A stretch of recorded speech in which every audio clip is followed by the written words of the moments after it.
dropout rates and ensuring universal access to education at all levels. 3.1. One of the primary goals of the schooling system must be to ensure that children are enrolled in and are attending school. Through initiatives such as the Sarva Shiksha Abhiyan, now the Samagra Shiksha, and the Right to Education Act, India has made remarkable strides in recent years in attaining near universal enrollment in elementary education. However, the data for later grades indicates some serious issues in retaining children in the schooling system. The GR for grades 6 to 8 was 90.9%, while for grades 9 to 10 and 11 to 12 it was only 79.3% and 56.5%, respectively, indicating that a significant proportion of enrolled students drop out after grade 5 and especially after grade 8. As per the 75th round household survey by NEP in 2017-18, the number of out-of-school children in the age group of 6 to 17 years is 3.22 crore. It will be a top priority to bring these children back into the educational fold as early as possible, and to prevent further students from dropping out, with a goal to achieve 100% gross enrollment ratio in preschool to secondary level by 2030.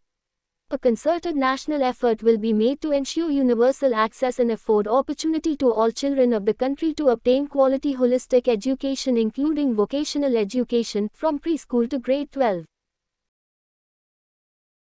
3.2. There are two overall initiatives that will be undertaken to bring children who have dropped out back to school and to prevent further children from dropping out. The first is to provide effective and sufficient infrastructure so that all students have access to safe and engaging school education at all levels from pre-primary school to grade 12. Besides providing regular trained teachers at each stage, special care shall be taken to ensure that no school remains deficient on infrastructure support. The credibility of government schools shall be re-established, and this will be attained by upgrading and enlarging the schools that already exist, building additional quality schools in areas where they do not exist, and providing safe and practical conveyances and/or hostels, especially for the girl children, so that all children have the opportunity to attend a quality school and learn at the appropriate level. Alternative and innovative education centers will be put in place in cooperation with civil society to ensure that children of migrant laborers and other children who are dropping out of school due to various circumstances are brought back into mainstream education. 3.3. The second is to achieve universal participation in school by carefully tracking students, as well as their learning levels, in order to ensure that they A. are enrolled in and attending school, and B. have suitable opportunities to catch up and re-enter school in case they have fallen behind or dropped out. For providing equitable and quality education from the foundational stage through grade 12 to all children up to the age of 18, suitable facilitating systems shall be put in place. Counselors or well-trained social workers connected to schools, school complexes and teachers will continuously work with students and their parents and will travel through and engage with communities to ensure that all school-age children are attending and learning in school.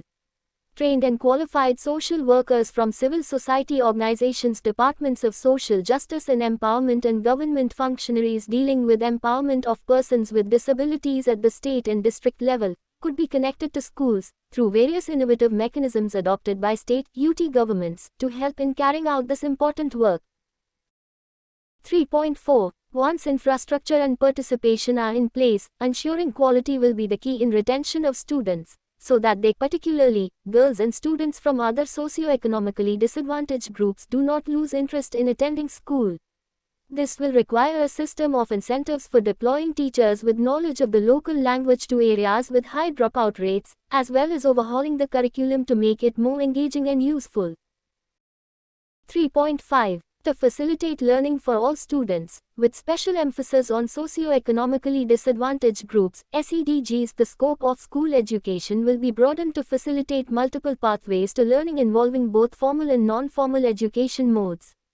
Open and Distance Learning (ODL) programs offered by the National Institute of Open Schooling (NIOS) and state open schools will be expanded and strengthened for meeting the learning needs of young people in India who are not able to attend a physical school.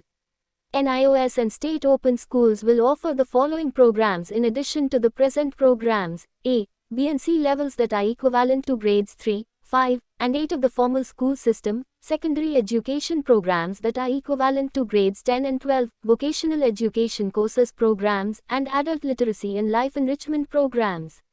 States will be encouraged to develop these offerings in regional languages by establishing new, strengthening existing state institutes of open schooling, SIOS. 3.6. To make it easier for both governments as well as non-governmental philanthropic organizations to build schools, to encourage local variations on account of culture, geography, and demographics, and to allow alternative models of education, the requirements for schools will be made less restrictive.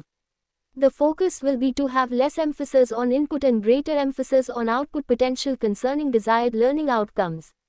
Regulations on inputs will be limited to certain areas as enumerated in Chapter 8.